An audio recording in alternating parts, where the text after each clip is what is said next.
man. I've had to admit that I am wrong. To a couple. Ooh, oh no. You know, I do like admitting that I'm wrong to my friends. That moment when you kind of go, you know, hey, I was an asshole. That was my bad. Because I think that shows that, you know, if you can admit that you're wrong to your friends or your loved ones and they still love you anyway, those are people worth keeping in your life. Probably in my first year of university, I was very against going out partying, drinking a lot, doing drugs and stuff, which isn't for everyone. I was just stood against it. But now looking back, I feel like had I thrown myself in more, my confidence would have grown and I'd be a better person for it now. But I'd lost many a year sat in my room not doing anything because I was kind of against it. But more for me. I am in a partnership. I've been with my partner for 3 years, and I'm constantly having to admit that I was wrong. It's been a really hard lesson for me to learn because I grew up with people who really struggle to admit when they've done something wrong and to apologize for it. And so it's been really, really challenging for me actually to learn that it's okay to make mistakes and that it's very natural and I don't have to be perfect. But I do have to own up to it when I mess up. And I'm still learning that lesson, but doing it on like a very regular basis. I would say mine is a very similar case. I've been with my partner for like 2 years, and I also grew up with people that had a hard time admitting that they were wrong. That made a big deal when you were wrong, so it's kind of like an ego thing. And I also grew up in an environment where I was very like authoritarian by necessity, because like family things. And so I had very strong opinions on when I was right. When I got into my partnership, like it was very different seeing like that there's a whole nother side to the story, and even if like I think that I'm right, I can still be wrong like at the same time, or just completely wrong. And so it's humbling, and yes, it is something that you have to learn every day. Between me and my dad, times where I thought things were one way. As I grew older, I was realizing they were another way, and it's like, you know, hey, Dad, I was wrong. Sorry. You know, that would be that time. Confused about my upbringing, wondering, you know, who was at fault, who wasn't at fault. I blamed him a lot about things, realizing that, hey, you know, he was being the dad he was, and it took me to have my own kids to find out what he was really doing. And as we were kids, we don't understand the world around us and the people that's around us. We just going with the flow of things. But when you get older, you gain a lot of wisdom. You really learn life as you grow older.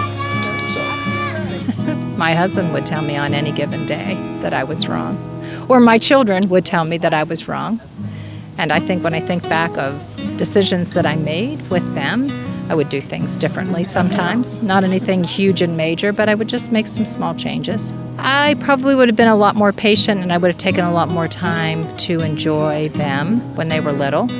So consequently, I have a lot of grandchildren. I spend a lot of time with them, so I get to make up for some lost time. I'd say the last time I really had to admit I was wrong was when I supplied I won't go into specifics, but I supplied some data to people that was not completely accurate due to some personal bias, and I had to admit that I had bias and that I couldn't just tell them that they needed to do something based off of my own either belief set or my own personal bias coloring what I was seeing, that they needed to make that decision for themselves based off of their own logic. Oh, okay, I have one. Well, sometimes I can be a bit stubborn when it comes to speaking or expressing how I feel. I had to sort of get past any sort of anger I may have had with a particular friend of mine. So instead of sort of suppressing how I felt, I needed to sort of do what other people were recommending, which was to like actually sort of talk it out so that I didn't have as much hostility or bitterness towards them. After several months of ignoring them and then finally doing what they wanted me to do, I realized that was the right choice. So I had to admit I was initially wrong then. Like having someone who cares about you very much and realizing that they want the best for you, but sometimes it can be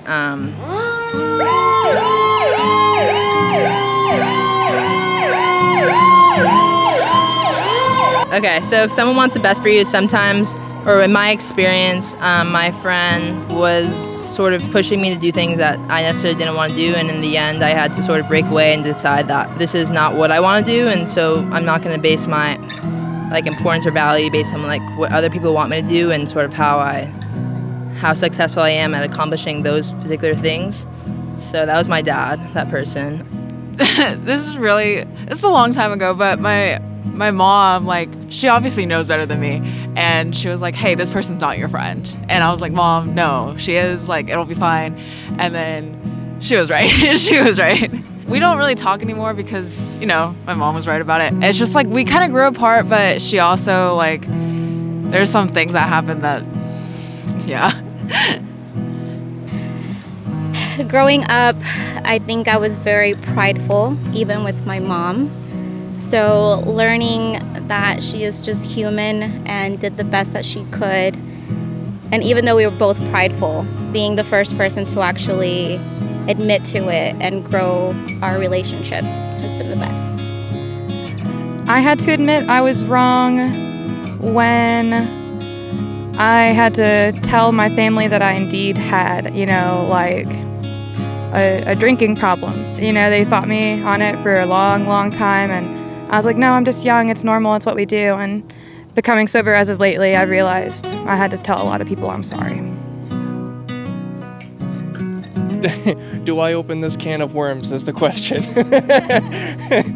I had a falling out our friend group had a falling out at one point. I was saying stuff that, looking back, I could have said in a much better way, in a different way. It could have been clearer. There was a misunderstanding, and midway through, I literally said, you know what, I can swallow my pride.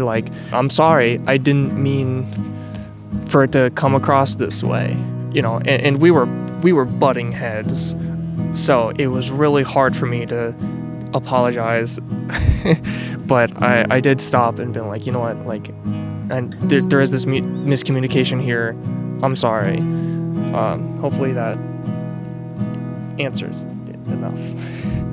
Probably most recently would have been last week. I was talking to somebody and I made an assumption about them that was incorrect. And we talked about it, and she was telling me, she corrected me and told me that the assumption I made was not right. And we talked about it, I apologized, and I learned from that experience to be more open-minded when it comes to, people and their experiences. So, well, I have a lot of friends who are from the continent of Africa. And so just assuming things that I have been told about the continent of Africa and about people who are from Africa, is stereotypes. Just assuming things that I knew, and it was actually very incorrect. I was 12 years old. I got in trouble. I was put in a place called a youth haven.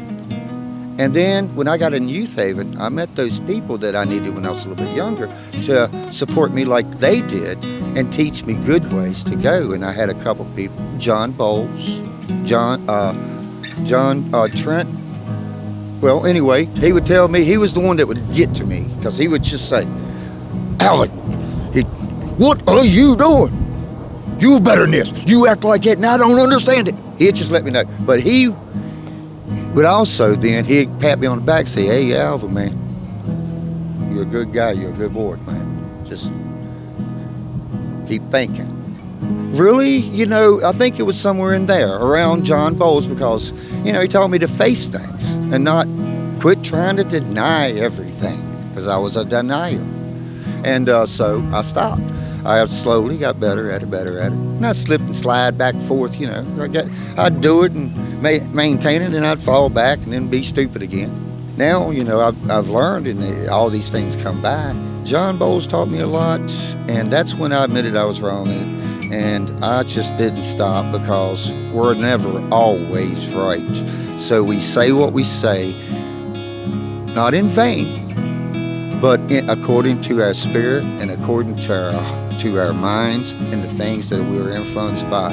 The spirit is the one to listen to, because all other things will be deceiving